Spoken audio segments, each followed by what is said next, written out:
Yan na lang guys, ang apple na tira ngayon. Dito. Kukunin ko pa. Ayan. Kasi ayun oh. Nagpataya na ang mga apple mga guys. Gawa ng malamig na. Ayan. Yun doon oh.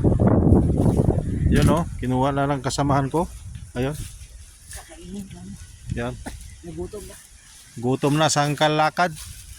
Oh, ito pa. Ayan. Binigyan niya ako. Doon sa kabila. Taglagas na rin mga guys. Ayan. Wala na rin bunga. Tapos mayroon pa rito ginagawa sa kalsada. Ayun.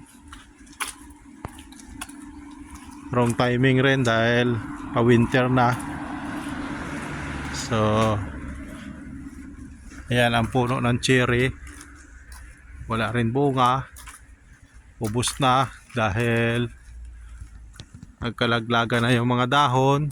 Pag winter nito mga guys, ito ay akala nyo nito patay na punong kahoy ito. Tapos yung dito na area, yung area na to, tagahawak dito mga guys ang snow, ang yelo. Ayan o, yan ang mga sampayan nila. Basta may mga sampayan mga guys, yan may mga nakatira dyan ng mga Chinese or Turkish. Yan sa apartment na yan. Ayan, puro apartment man dito mga guys. Puso dito ang apartment. Halos wala dito mga sariling bahay ang mga tao. Puro lang nakatira sa apartment Guys. yan. Ito pa. Ngayon papasok kami sa subdivision nila. Ayan o. Yan ang mga apartment. Kasi dito mga guys sa Germany, mahal ang magpatayo ka ng sarili mong bahay. Kaya pinili na lang nila na manirahan sa apartment.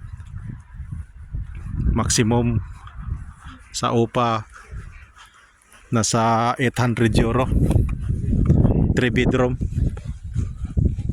Yan. Yan dito.